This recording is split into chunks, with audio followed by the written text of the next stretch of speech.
Just before this episode, here's how you can get more from Never a Truer Word. If you're listening to this podcast on Spotify, you can subscribe to this channel to get early access to the weekly analysis episodes, video episodes so you can see the statements as I analyse them, and exclusive content too. And if you're here on YouTube, then become a member of the channel to get early access to everything and exclusive content not available anywhere else.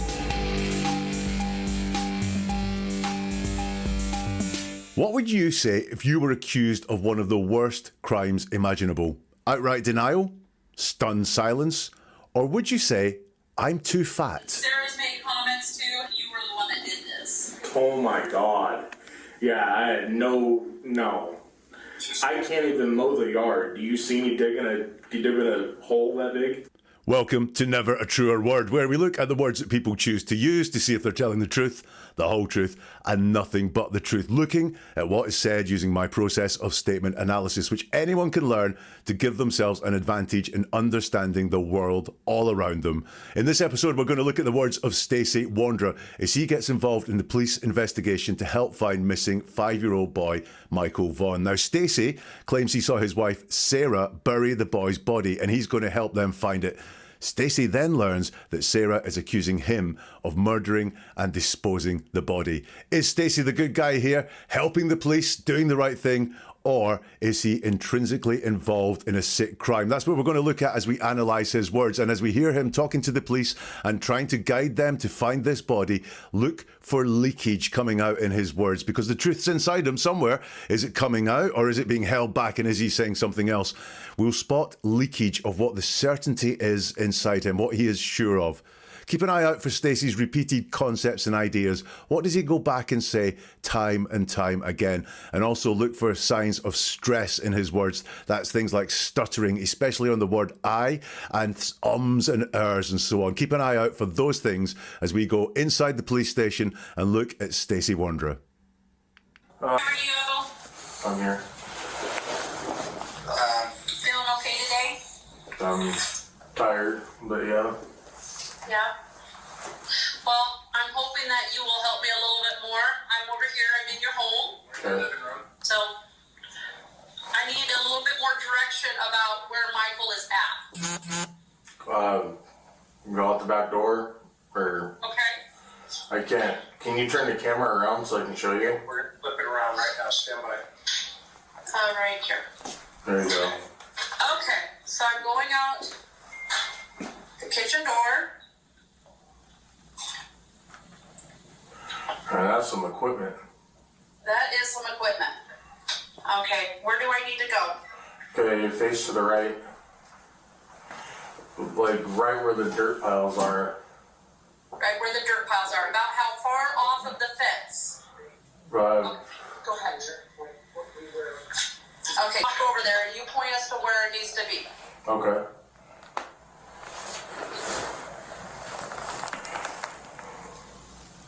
Now keep going out a little further. Keep going out a little further. You're gonna have to climb that mound. It's like right under that mound area. It's right under the mound, about where at compared to the trees? A little like right to the right of the trees area. To the right of the trees? Yeah. Okay. A little So, bit. Where can the you see- building. Okay, where at now? Now he's off the dirt mound. It's like underneath the dirt mound area. And about where he's standing? Yeah, a little bit less, like closer to the house. Come closer to the house? Yeah. So this is something that we rarely get a chance to see. Stacey inside, I think, a police station, and he is saying to the police, look, I know I saw my wife bury Michael Vaughn's body in her backyard, and he's guiding the people at his house to find where in his backyard the body is buried. But is he being helpful? Is he doing everything he can to bring justice and closure to this family? Or is he being deceitful? Let's dig into his words and find out. We've got some pleasantries at the start. The first thing that grabbed my attention is when the camera is on, they go into the backyard, and he says, that's some equipment. There's a bit of awe there for the amount of equipment that's there. Don't know whether he's telling the truth or worried about that right now, but we do know that he takes full note of the equipment. The next thing I noticed when I'm looking at whether someone is telling the truth or lying, how directly do they answer questions? And the question the policewoman asks here is, right, where the dirt piles are, about how far off the fence. So how far is the subject of the question. Now, is he going to answer with how far, or is he going to say something different? How far, you're looking for a distance, whether that's a implicit distance like a couple of yards, or something a bit more vague like, no, it's much further than that, or just move on a little bit. And he doesn't give any distance there. He says, yes, right, go ahead. What's all that about? Why has he not told them how far? Then he gives them some more directions. He says, keep going out a little further. You're going to have to climb that mound. And then he says, it's like right under that mound area. It's is the first thing that grabbed my attention there. We are talking about his claim that he saw his wife bury a 5-year-old boy in the back garden. And yet he has not humanized this at all as he's talking here. He's talking about it with distance, almost disdain. It's like right under that mound area, not he's right under that mound area, which would be more human, more empathetic. Instead, it's there, which suggests that it's a source of disgust for him, that is there. Now, why is that? And then that word like, it's like right under that mound area. Now, what's going on there? Could be a couple of things. We've only started looking at what Stacey says. I'm sure we all know people who use the word like a crutch, they talk like that and they say it's not that big a deal, and there's lots of like in there and it doesn't really mean anything. It's a verbal crutch. They just talk with a lot, like the type of person or is this vagueness? Is this like being used with its definition? It's like under that mound area, which if so, that's a little bit interesting, because watching his wife bury someone in the backyard should be one of the, if not most traumatic incidents, most disgusting incidents, certainly a memorable incident in your entire life, never mind the past couple of years. And yet he's got a vagueness about where it happened. This should be etched inside his mind, but he's gone with like there. Is it a crutch because he uses it a lot, or is it just kind of vagueness because he's not telling the truth? He uses like again when he says, a little like right to the right of the trees area. Then he's directing them and he tells them just to move a little bit. Now, a little is another word that he repeats a lot. Is this him being helpful? You don't need to move a lot. It's just a little. Or is it, again, a little bit of vagueness that is coming there from Stacey? The policewoman says to him, okay, where at now? And he says, he's off the dirt mound. Now, that's not he as in the boy. That is he as in a guy that's sort of walking across the garden. So that's the he that he's using there. And you'll see he can humanize this person that is on the screen in front of him and say, he's off the dirt mound. And then again, we have the same two words we've seen before. It's like underneath the dirt mound area. So it's again not humanizing what he is claiming is in his backyard, and like underneath the mound area. Is it underneath the mound area or is it not? It can't be like underneath the mound area again. Is this his verbal crutch, or is this him being vague with what's there? He uses the word little again when he's asked, and about where he's standing, he says, yeah, a little bit less. Could be a helpful little, could be something else. And that is what I get from the first part of it. So let's get some more from Stacey. The next part is quite shocking. And what is he wrapped in? It should be a garbage bag. Okay, what color is the garbage bag? It would either be white or black. We only had two colors.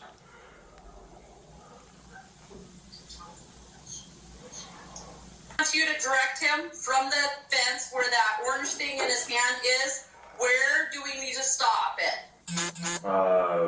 Right about there. Right about there. Okay. All right. We will try there. Okay. Do you have any other suggestions for us, Stacey? I mean, like I said, that's where he was buried. Okay. That's the last place I had known. Again, haven't been home for quite a while, and a lot of shit, you know what I mean? So the only other place I would say, if he's not in that backyard, is go to Cuna, to Brandon's house, and check in the backyard by the tree area. Okay, well, we're gonna finish here first, and then we'll cross that bridge when we get there. Okay. So does he need to go right or left or anywhere else? That general area, that bucket's enough to dig, but you're gonna want to start digging underneath the dirt piles. Wow. If I wasn't worried before, I'm very worried now by some of the things he says. The policewoman says to him, "And what is he wrapped in?" And Stacey's reply is, he should be, it should be a garbage bag. He's asked, okay, what colour is the garbage bag? And he says, it would either be white or black. We only have 2 colours. Right, let's dig into that. Now, he claims he saw this happen, and yet it's a should be wrapped in a garbage bag. It's not, I saw him wrapped in a garbage bag, or it's not, I don't know, I didn't observe that part of it. It's should be. That implies that he has knowledge of what happened. He should be wrapped in a garbage bag. Not he was or not, I don't know. It's he should be. And that should implies there's some thoughts of change in Stacey's head, that it was this, but it might not be this, therefore it should be. It should be a garbage bag. And then the next one is interesting as well. What colour is the garbage bag? He says it would either be white or black. We only have 2 colours. Now, he uses the word we in there. We only have 2 colours. Not there was only 2 colours in the house, so she would have used one of those, which would be all putting it on his wife, Sarah, here. He's joined himself into Sarah here, saying we only have 2 colours. In other words, we only have 2 colours of garbage bag to choose from when we did it. It's a very worrying thing here. It shows to me that he potentially has a lot more knowledge about what happened than he's claiming at the time. It should be a garbage bag. That implies some knowledge, and some more inside knowledge than observed knowledge. And then it would either be white or black. We only have 2 colours. Now, that could have been distant. That could have been, if she used the garbage bag, it would be either white or black, because those were the 2 colours that were in the house.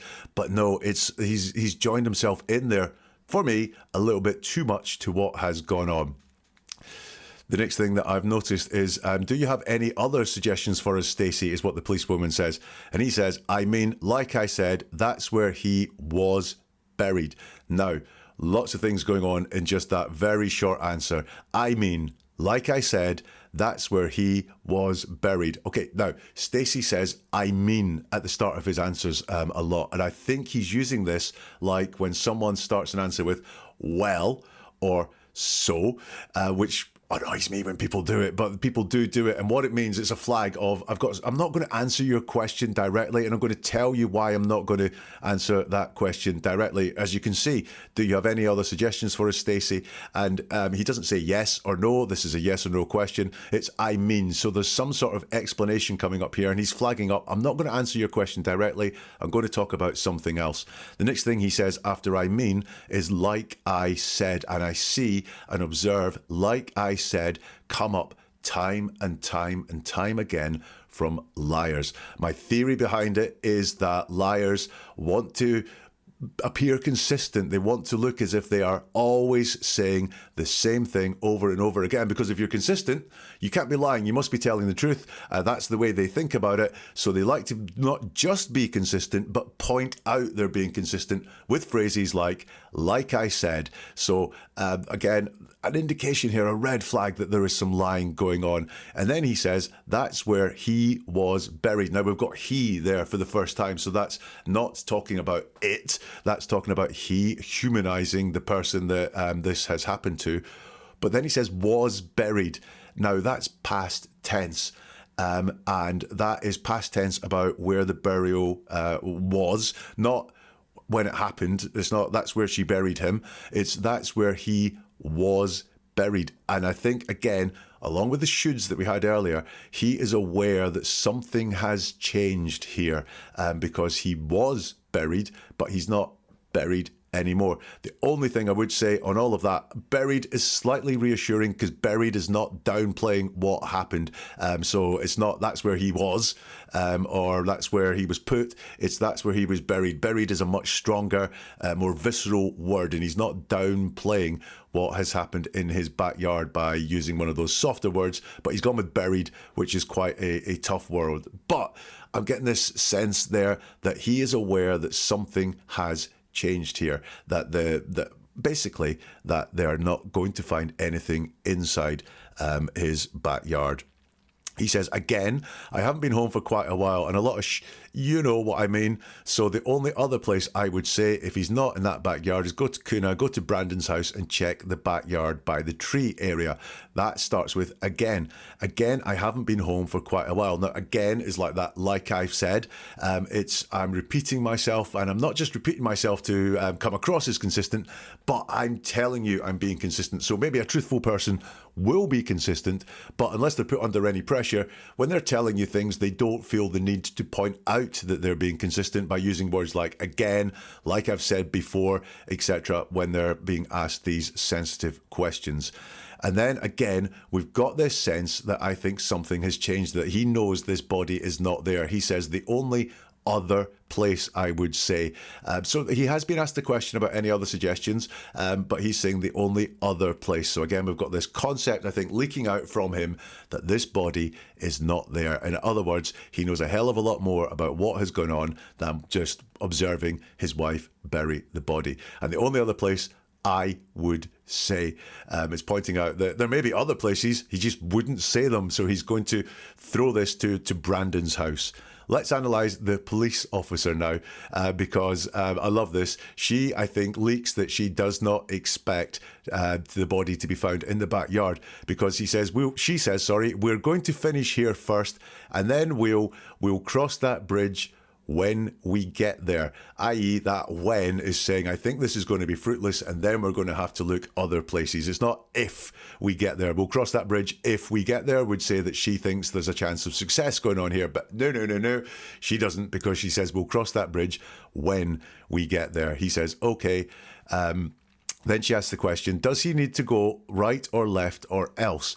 And he says, that general area. So we've got this vagueness again. Again, if this was something he witnessed, it should be seared in his mind where it happened, because it's a traumatic, horrible event that he witnessed, and it's just the general area.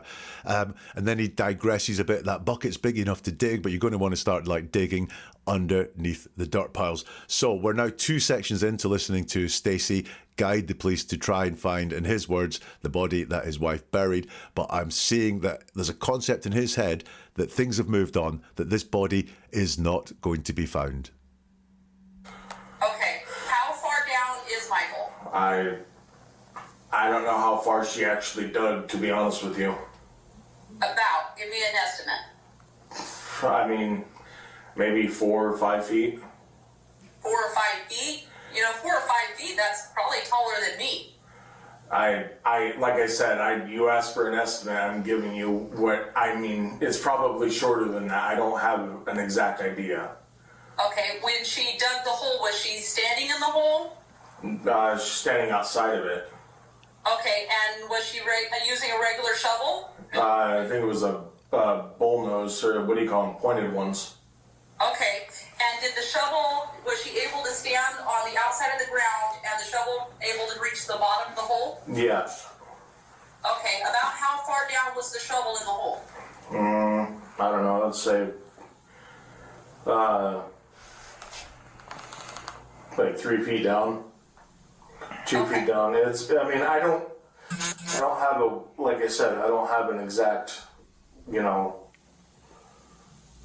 measurement, to give you. I didn't pay attention that far. That's okay. Okay, we will try where you suggested, and I will call you back. Okay, Stacey? All right, thank you. All right. Thank you. Yep. Bye. So the small talk is over, and the more specific the questions get, we can see the stress ramp up, and I'm spotting more and more red flags that the truth is possibly not being said here by Stacey. The question he's asked is, okay, how far down is Michael? And you'll see there the policewoman humanising what has happened compared to a lot of what Stacey says, talking about it's. Okay, how far down is Michael, she asks, and he stutters on I don't know. And when we stutter on I, that's an indication of stress and potentially something coming out that we're going to say that we don't want to join ourselves to with that pronoun I. But he goes for it. He says, I don't know how far she actually dug. And that word actually there is interesting. Actually dug. I don't know how far down she dug would be a fine answer. But he says actually dug. Why actually? Why is the word actually being put in there? It's to qualify what he's saying, I think. It's much more of this vagueness coming in here.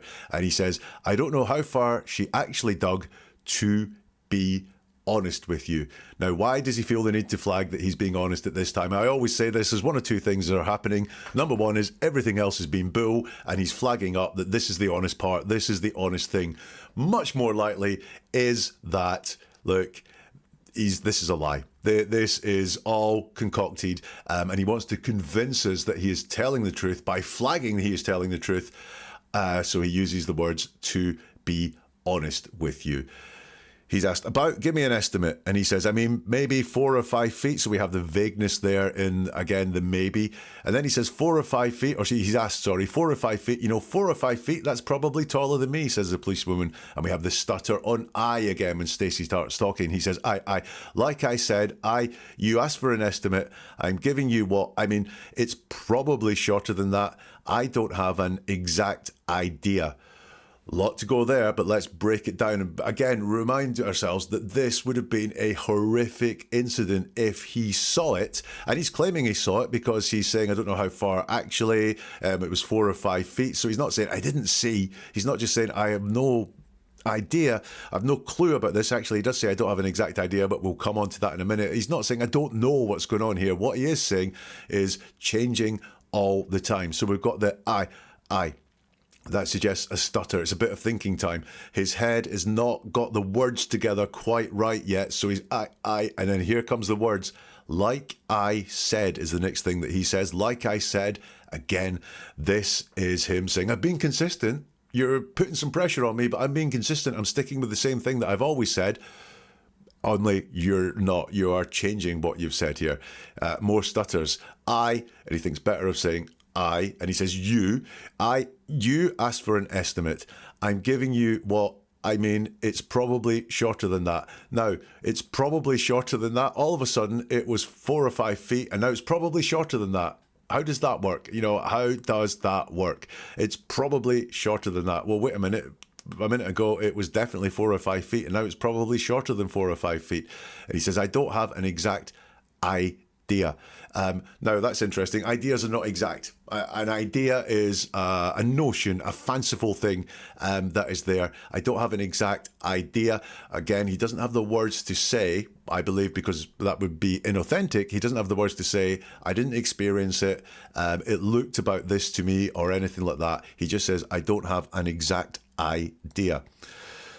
The policewoman pushes him and says, okay, when she dug the hole, was she standing in the hole? He says, she's standing outside of it. Now, what I don't know went through his mind if he saw her standing outside of the hole to dig the hole, made him think that it was 4 or 5 feet down. No one, no matter how tall you are, can dig 4 or 5 feet down when you're standing at the side of this hole. And also, and I've listened to this time and time again, I think it's not massively distinct, but I think he's moved into the present tense here.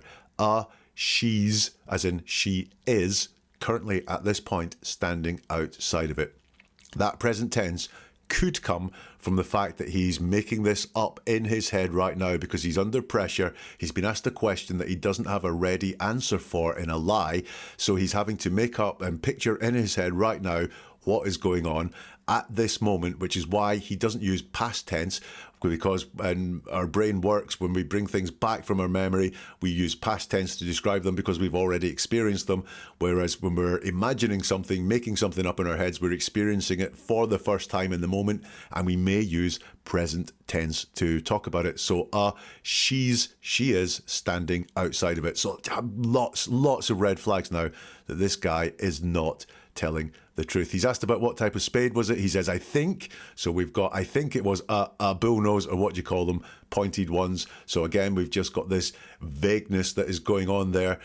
We don't have any certainty, even certainty of I don't know, certainty over we only have one type of spade, or any possibility like that. It's just, I think it was a bull nose, what do you call them?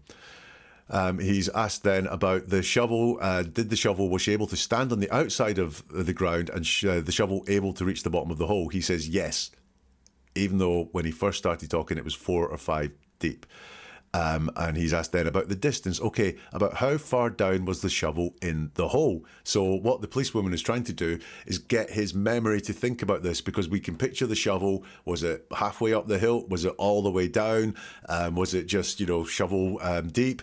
That would be the sort of thing you would be able to pull from our memory. And the policewoman's asking a great question to get him to delve into his memory to help them know how far down they are going to have to dig. He says, I don't know. Now, I don't know is quite often a honest answer. Truthful people don't mind saying, I don't know. Liars will either try and answer the question with a lie because they think I don't know is weak and infers that if I say I don't know, then people might twig I'm lying. Truthful people don't mind saying, I don't know. What's going on here? Why is he used I don't know when I think this guy is lying? I think it's because he's telling the truth. He doesn't know how far the shovel went down the hole because he doesn't know. It didn't happen. And that's why I think he says, I don't know. Then he says, I'd say like 3 feet down, 2 feet down. Lots more going on here. This is a treasure trove of red flags for deception in Stacey's words. I'd say, not it was, it's just I'd say. So again, I'd say is what I'm going to say. It's not it was, which comes from experience. I'd say comes from what I'm willing to say. He says, like 3 feet down, 2 feet down. He's got the number 3 in there. 3 is known as the liar's number.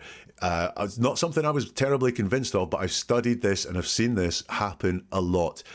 When someone's making up a story, 3 seems to be a number that people jump to. How many guys were there? 3.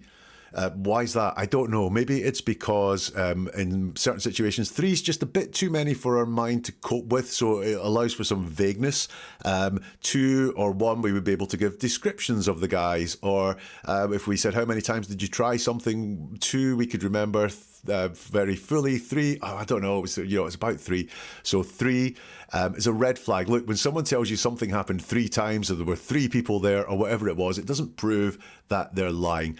But if the answer to a question, and you suspect someone is lying, includes the number 3, dig in further.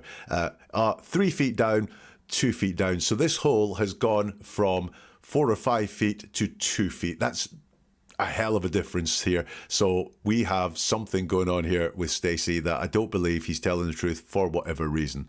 He continues and says, I don't have like I said, I don't have an exact, measurement to give you. I didn't pay attention that hard. Lots to unpack there.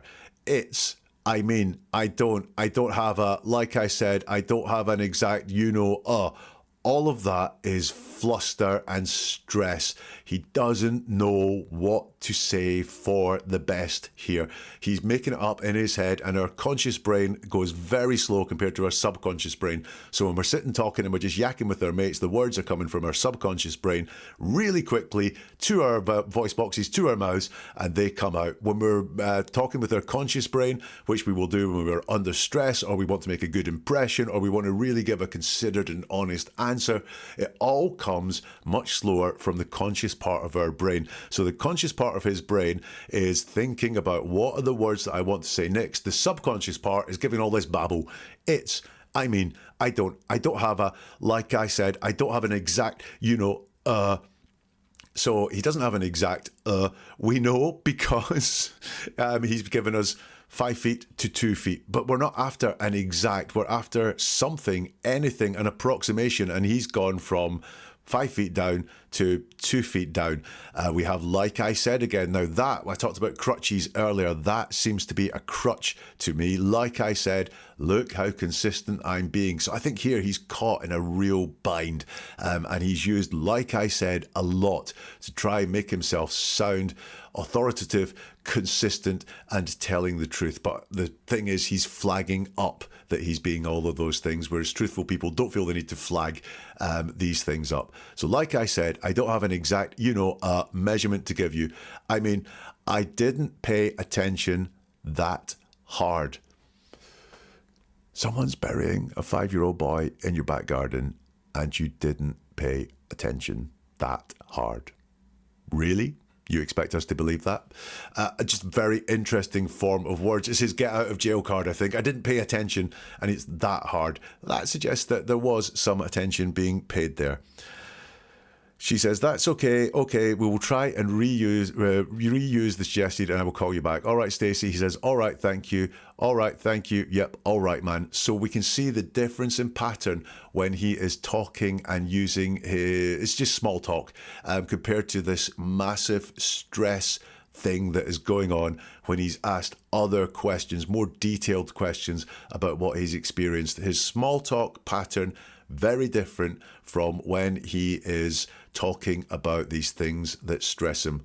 We'll be back with Stacey in a moment when we'll find out how he reacts when he finds out his wife is accusing him of the murder and the cover-up. But listen, do you ever feel like with Stacey there, you're not being told the full story? Well, you're right. It happens all the time. And I'm here to give you the key to hearing deeper into those words, because this is about hearing the world with new ears. I'm on a mission to share this skill with as many people as possible. Let's make the change one word at a time. If you want to join me on the journey, if you want to unlock the secret, subscribe, follow this channel and join the movement. And also, when you do that, dive into the archives, because there is a treasure trove of back catalogue episodes waiting to be explored by you. Now, you can be a force for this change too, because do you know someone who needs this, someone who deserves to see the truth? Then hit the like button. That helps this get to more people. Share this, recommend it to others, pass this on. Listen, every single click, every single share fuels the fire. That allows me to dig deeper, to analyze further, and to bring this life-changing skill to even more people. Now, you have the power to do that. So click away, make the difference. Let's do this. Okay, let's go back to Stacey. And here it's moved on slightly. I think they've done some digging. He's moved his position and they're reporting back to Stacey what happened. So question. Yeah. On out front or out back here. Yeah. Right, trying to direct these guys. As you can see, there's a lot going on. Yeah. They've had 3 cadaver dogs have all alerted to the backyard, but they're trying to narrow down the scent. And so any help you have. So to be 1,000% with you, where I've directed you is the last place that I knew. That's literally the place that he was buried. Where that dumpster is, or where that bucket is right there is, I mean, that's in the area where I told you. I wasn't out there when she was burying him, correct, completely. Okay. I just had noticed the general vicinity, which it was where that bucket, that loader is. That's. Wow, the red flags just keep on coming from this guy. The first thing I'm going to notice there is they talk about 3 cadaver dogs. The 3 cadaver dogs have all alerted to the backyard, but they're trying to narrow down the scent, and so any help you have. And Stacey says, so to be 1,000% with you, where I've directed you is the last place that I knew. We've got this flagging of honesty again from him. So to be 1,000% with you, you can only be 100% honest. So why is he going 10 times that amount to 1,000%? He's trying very hard to convince him he's being honest. Why does he have to try so hard to convince him he's being honest if he is being honest? He then says, where I've directed you is the last place I knew. So again, we've got this concept coming out from him in his words that this body has moved, that it's not there anymore. It's just the last place I knew. So once more, in his words, I don't think there's any hope from him that the body is going to be found in his backyard. I think he wants to look super helpful. Look, I'm being 1000% honest with you, but his words are implying there's going to be a lack of success, that he knows this body has moved because it was the last place I knew. Alternative ways of saying that, if he was truthful, was that's where I saw it happen. That's where the body was buried. But no, he's not using any of that language. The language he's using is that things have changed. He says that's literally the place where he was buried. Where that dumpster is, or where that bucket is right there is, I mean, that's in the area where I told you. I wasn't out there when she was burying him, correct? Completely. So we've got this stress going on again where he's stopping, starting, stuttering a bit. And we've got just a contradiction going on here where he's saying where that dumpster is, where that bucket is. So that's kind of exact. And then he's like, that's the area. That's the general vicinity there. So he's being very exact with some of the words. Where that dumpster is, where that bucket is in the area. So it's around where that dumpster is. It's around where that bucket is. So there's a bit of vagueness there. He says, where I told you. That's the area where I told you. So again, he's trying to say, I'm being consistent. I'm sticking to the same story all the time. Therefore, it must be true. Then he says, pauses, I wasn't out there when she was burying him. He says correct, and then he corrects correct. Not easy to say, but he corrects correct completely. So I think what he wanted to say there with a misspeak, and we all misspeak at times, especially when we're under stress. I wasn't out there when she was burying him completely. So he's saying he was out there. He should know a hell of a lot more about this. And then he gets more vagueness here. I just had noticed the general vicinity, which is that where that bucket, that loader is, and it sort of drifts away there. The facts kind of go down and down and down. We started with that's where it is, then that's the area, and then it's this vagueness. I just had noticed the general vicinity. You do not, vicinity is quite general as well. General vicinity, that's really general, which is where the bucket, that loader is, and it just fades out there when he's trying to be kind of definite. It's going bum, bum, bum, bum, down. I just red flag word for deception. That's the thing he wants you to focus on, is what's coming next, even though there's a lot more happening that might not be being verbalized. I just had noticed the general vicinity. Again, this should be one of the most memorable events in his life. Horrifically memorable, but memorable. And instead, I noticed where it happened, kind of casual. Oh yeah, I noticed that. So not adding up these words. And it just all disappears off. Let's get some more from the police and Stacey. So we came out to this Fence? see that mark on your fence? Yeah. We came out to that point and we went down, how far did you guys go down? About 3 foot. Pretty good.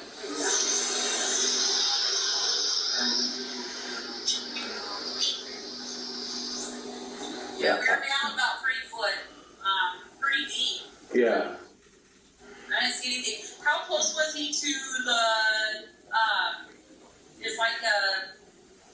the box that was out there for sprinkler box? How close was he to the sprinkler box? He was where's the sprinkler box at again? It was in the middle of the yard, about where the bucket is. Oh yeah, it's not there anymore, huh? No, I mean, he wasn't. I think he was a little bit closer in than the sprinkler. Where was it at? Right there? Yeah, you can see it out there tomorrow. Yeah. No, so it would have been a little closer in. Not like right on the edge of the fence, but. okay. I'm giving you the best I can, guys. Like lots. Sarah hasn't exactly been complete, with obviously being honest with you guys, and I'm trying to give you what I can. What I want to draw your attention to there is how he answers questions. He's asked the question, how close was he to the sprinkler box? And his reply is, he was to the... Where's the sprinkler box again? So he's asked the question, and instead of answering the question, he gives signs that he is thinking of the answer to this question, that he's not just going to say, boom, what his memory is. He's thinking and concocting an answer here. How close was he to the sprinkler box? He goes, he was to the... and then doesn't give an answer. The suggests thinking time here. I'm processing what's going on in the slower part of my brain to try and come up with an answer that I want to give, not just going, bam, there's the truthful answer out the back of my head. He was to the... and he needs to buy himself some more time. So he says, where's the sprinkler box at again? So that is a question to a question. And he's told it was in the middle of the yard about where the bucket is. And he says, oh, right, it's not there anymore, huh? Another question to a question. He does not have the answer that he wants to give straight in his mind yet, so he is buying himself time by asking questions, kind of needless questions. I'm sure he knew where the sprinkler box in his garden was. He's told, nope, it's not there anymore. And he says, I mean, I think he was a little bit closer than the sprinkler. So once again, we've got was, suggesting that it's not the case anymore.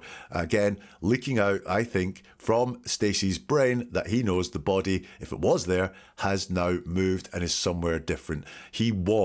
I think he was a little bit closer than the sprinkler.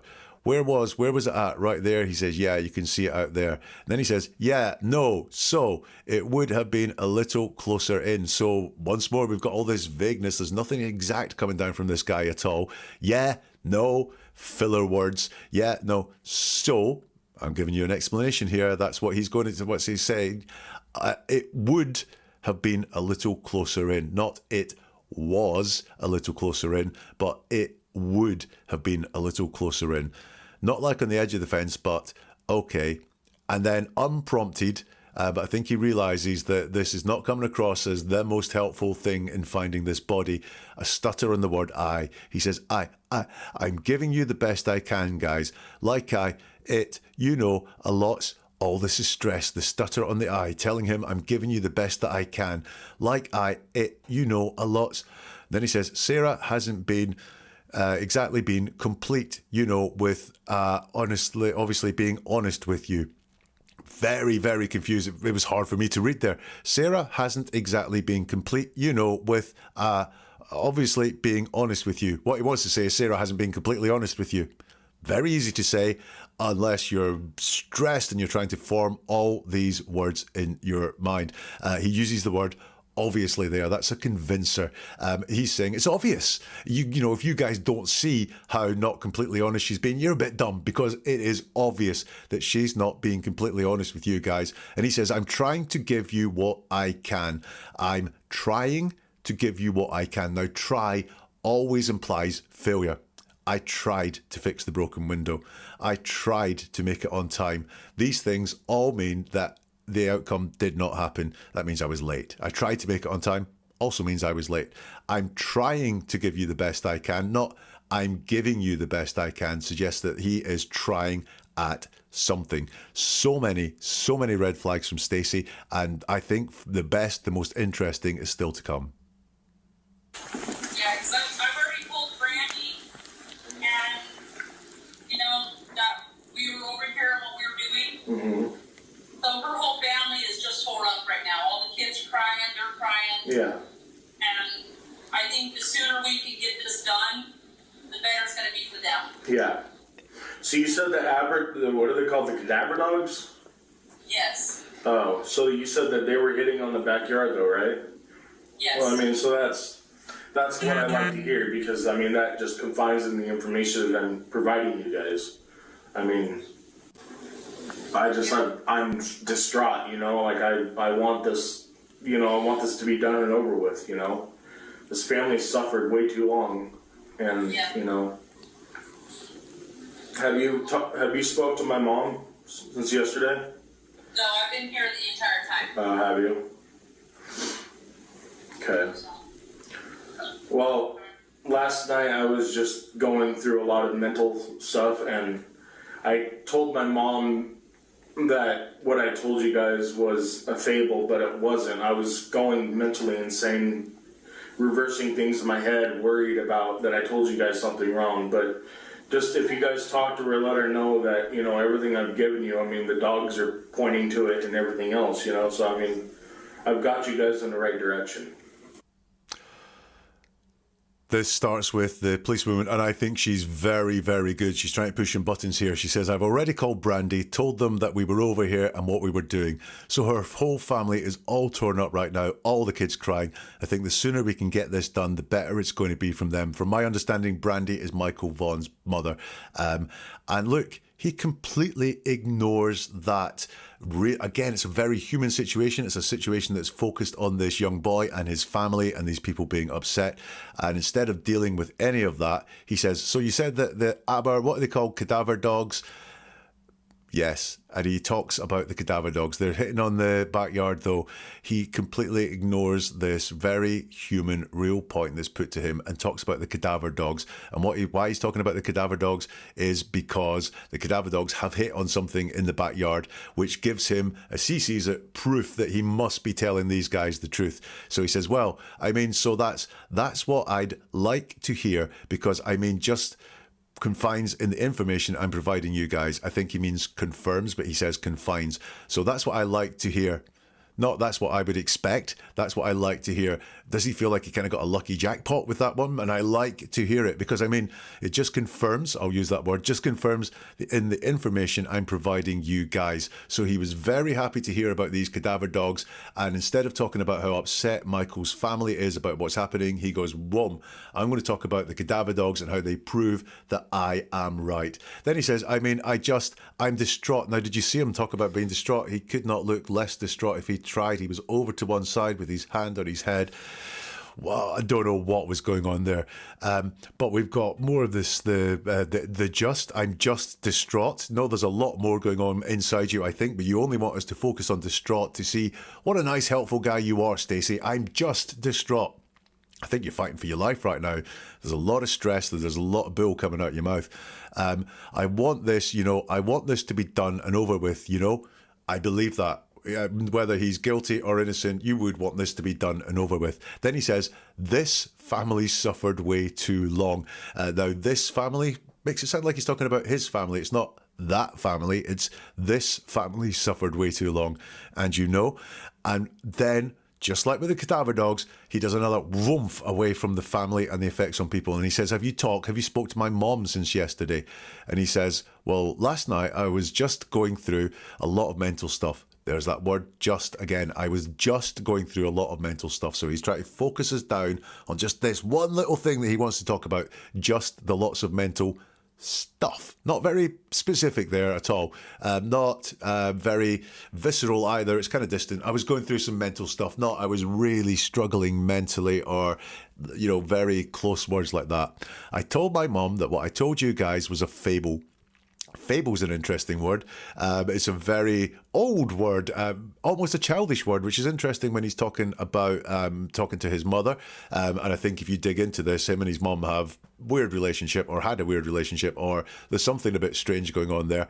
But anyway, he talks about a fable, which is a very archaic word, but fables were something that we learned about more when we were children. Talk about them slightly less, I think, when we were adults. He said, but it wasn't. So he's got himself caught up in some real bind here of, I told the truth. I told my mom I wasn't telling the truth, but I wasn't telling her the truth. Lying is a huge concept, or not telling the truth is a huge concept inside his mind, and he's wrapping himself up in rings now. I told my mom what I told you guys was a fable, but it wasn't. I was going mentally insane. Going, it's not quite the same as being mentally insane. And by the way, insane involves mentally insane as well. So this is an attempt to convince us, I think, that he was going mentally insane, but I don't think he was, because he's trying too hard to persuade us. Reversing things in my head, worried I told you guys something wrong. This guy and the truth, not easy bedfellows whatsoever. But just, if you guys talk to her, so we've got the word just in there again, if you guys talk to her, let her know that, everything I've given you, I mean, those dogs are pointing to it and everything else, so I mean, I got you guys in the right direction. all he's got them to is his own backyard. That's not exactly getting them in the right direction. Direction as well is just a direction. It's not a place. It's not an area. It's not a location. But what he's trying to do right here is seize on that dog story and divert from how sad the family are and actually talk about the dogs and talk about what he told his mom and everything like that, because these all prove he's right. These all prove he's helpful, and he's very, very, very keen to prove how helpful he is. Yeah. And Sarah's made comments too, however, hers were that you were the one that did this. Oh my God. Yeah, I had no. I can't even mow the yard. Do you see me digging a hole that big? I mean, I can barely walk as it is. So I mean, there's no way I have the energy. Stuff of finding him, that kind of proves that, we can believe you more than we can believe Sarah. Right. I mean, that's all the crap she's giving you, it's just that he's the one that dug the hole. But she's not giving you any specifics. I can give you the specifics, but there's no way with my height or my weight and my, I can't even mow the yard. There's no, I mean, I don't have the physical abilities. I mean, now I will after I get out of, doing what I'm doing, but, that's not something I could have done. Okay, yeah, and as long as we're able to find Michael and that goes hand in hand with what you told us, then I would be led to believe you more than I would be led to believe Sarah. Yeah. And so if there's anything that you can help us out with about where to look, what they've done, if there's any specific side of the yard, anything that you may have forgot, I'll definitely let you guys know. Like I said, all I've got for you is where I pointed you. You could check the corner of the yard.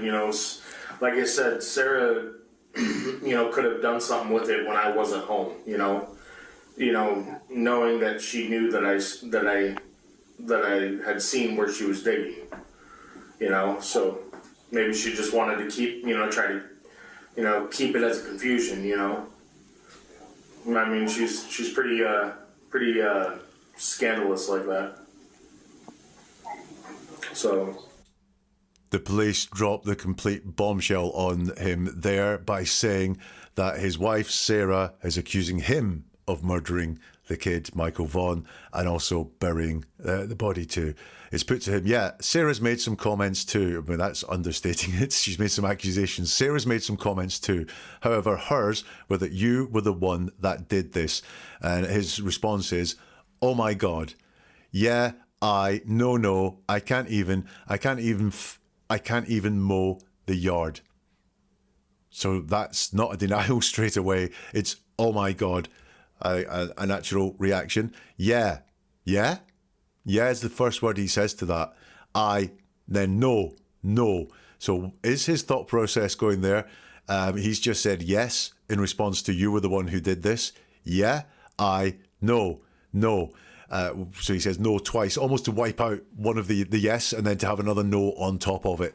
But his first response is, oh my God. His second response is, yeah.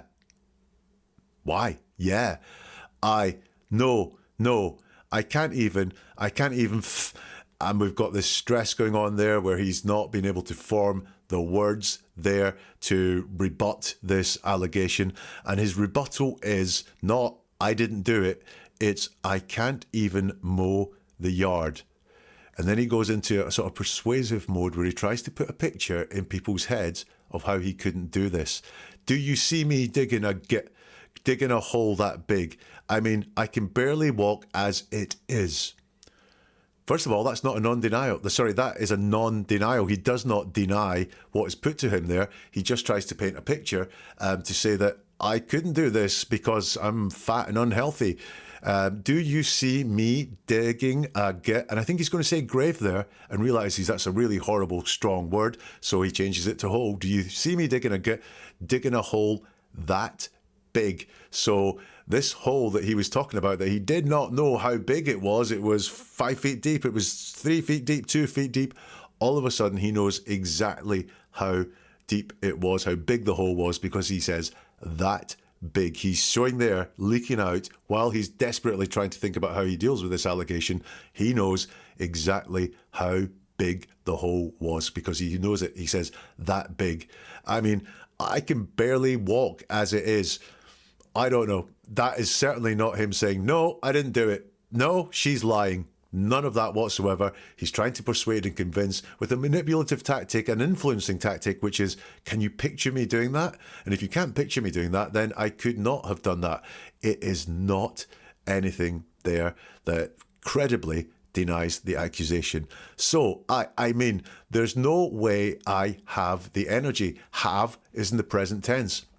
He's not talking about the time it happened. There's no way I had the energy to do that. There's no way I would have had the energy to do that. It's no way I have the energy to do that. So he's talking about himself in the present tense. The exact same with I can barely walk. That is in the present tense too. It's not at the time I could barely walk. His rebuttal to the allegations is about his state right now. I don't know how much he's changed since then, but really he is not saying that I didn't do it because, and going back to the past and giving reasons why that couldn't have happened. His reasons for why it couldn't have happened are based in the presence. And then I think he is given some manipulation back by the police finding him. That kind of proves that, you know, we can believe you more than we can believe Sarah. He says, right, I mean, that's, if all that crap she's given you, you know, just that he's the one that dug the hole, but she's not giving you any specifics. Now, this was the accusation, but what he said is he's the one that dug the hole. So he's really focused in on dug the hole. The real horrible part of that accusation is the murder, and he's not dealing with this at all. He's gone right into just, I didn't dig the hole. I'm too fat. I'm too unhealthy to have dug the hole, ignoring the most serious part about the allegation whatsoever. He says she's not giving you any specifics. Now, you might have been going through this episode going, he's not being very high on specifics either. He says, I can give you the specifics. Not I have given you specifics, or I'm giving you specifics right now, or I have given you specifics. It's sometime in the future I can give you the specifics. But there's no way with my height or my weight and my, you know, I can't even mow the yard. So, you know, and can't mow the yard is subjective to me. A lazy person can't mow the yard. So really, really one of the strangest denials of murder I have ever heard. It's not I didn't do it. It's not I couldn't do it because that goes against everything I stand for. It's not I'm not a killer of people. It is I can't mow the yard.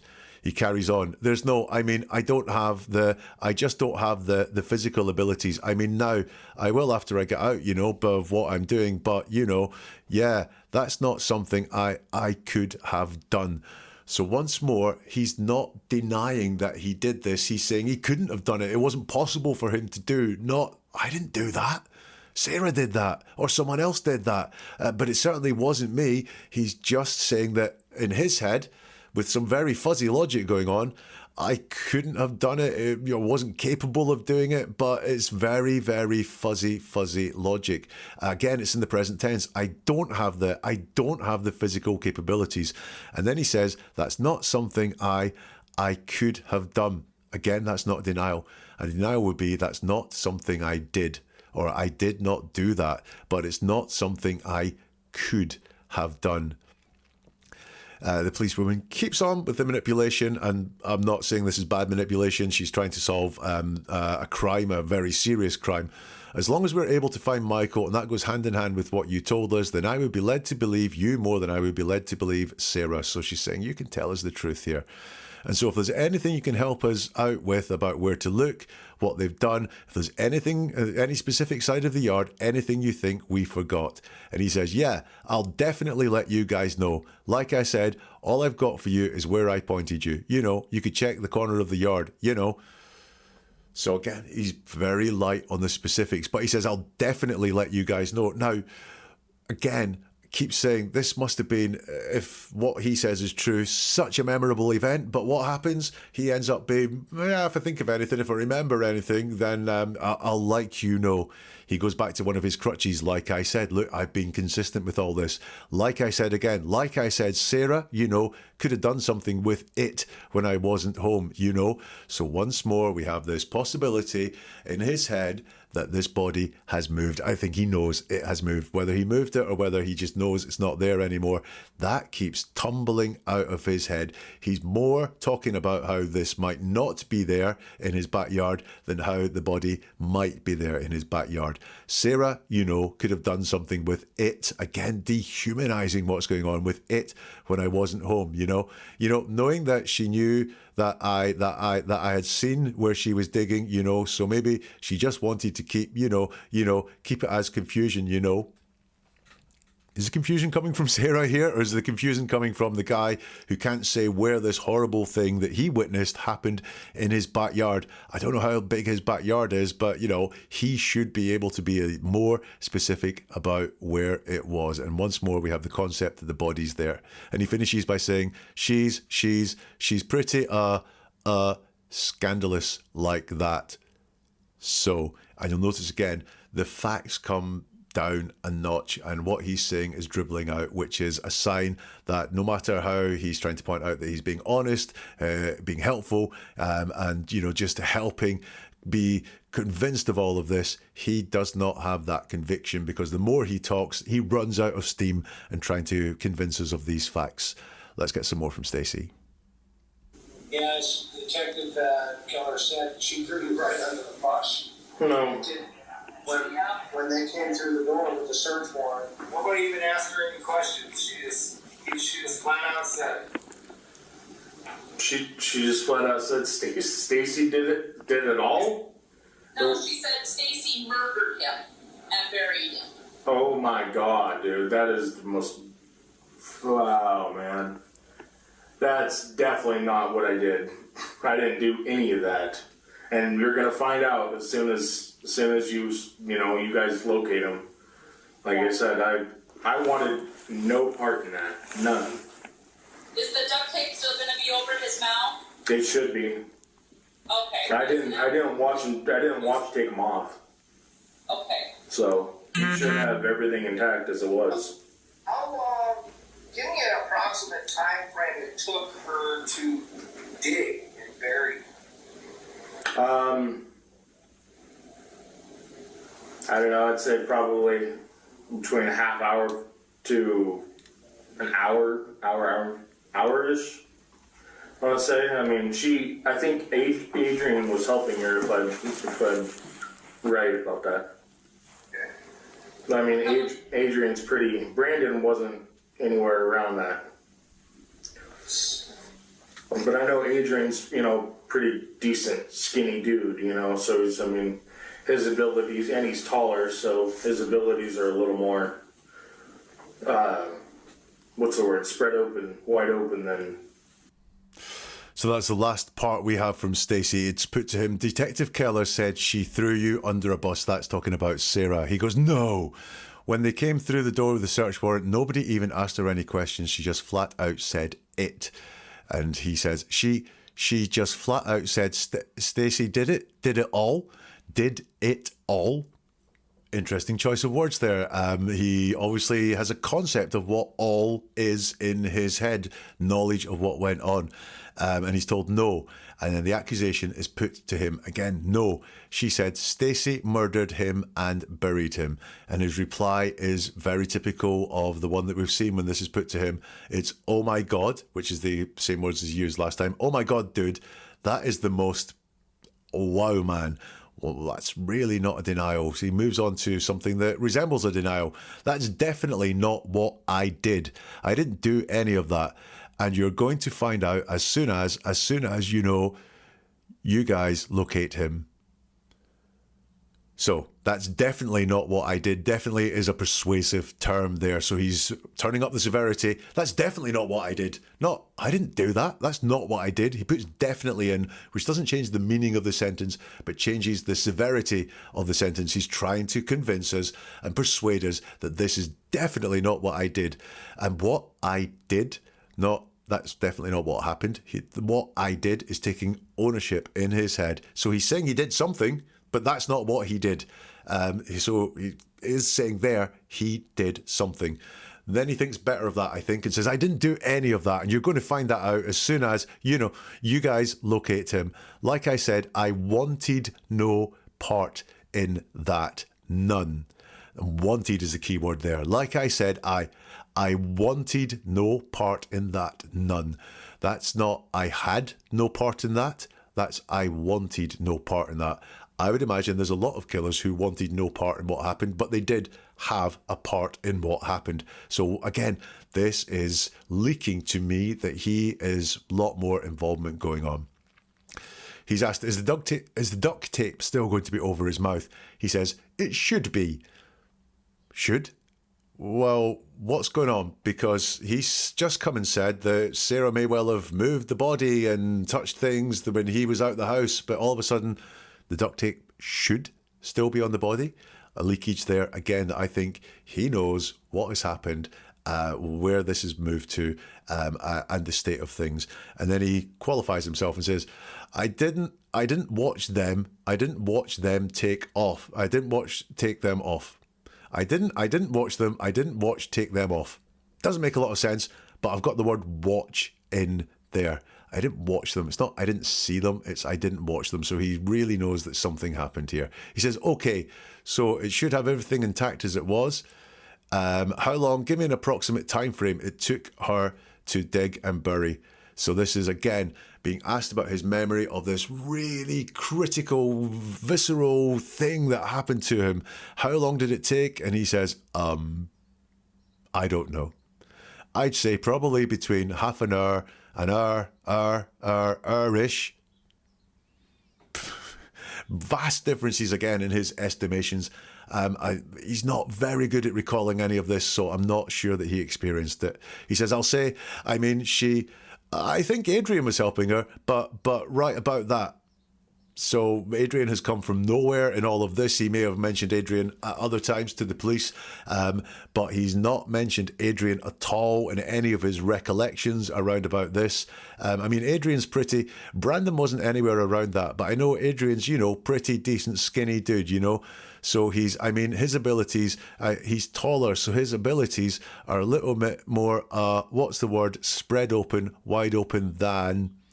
And once again, he drifts off at the end. Who is Adrian taller than? He says his abilities and he's taller. Taller than who? He doesn't say. Taller than what? He doesn't say. If means he's taller than Sarah so he could dig a deeper hole, he's already said he saw Sarah stand at the side and dig the hole. So he's in all sorts of confusion here. And then I don't like this last bit where his abilities are... what he wants to say, he's got greater abilities, there's more athletic prowess, he's stronger, he can do a lot more, but he says his abilities are more spread open, wide open than, and he does not finish that thought. But I did not like that comparison. Spread open, wide open, especially when we're talking about potentially a dead body. So that's Stacey Wondra there. What do I think? What are my conclusions after all of that? Look, it's really, really simple. In his mind, he knows the body has moved. I don't think he has any hope that that body is going to be found inside his backyard at all. And he has knowledge that that body is no longer there. When the most hideous of things is put to him, that his wife is accusing him of murdering a 5-year-old boy and burying the body, he does not make a credible denial there at all. His denial is very woolly and based on the fact that he couldn't have done it right now. He's in no fit state to do it. And so many red flags for dishonesty, very basic ones, to be honest with you. 1000% here. I'm giving you guys the truth. So many red flags for dishonesty that I don't think he's being honest in his conversation there with the police. But what do you think? Do let me know. know in the comments here on this platform if you can, or you can get in touch on social media. All the links for social media are at neveratruerword.com.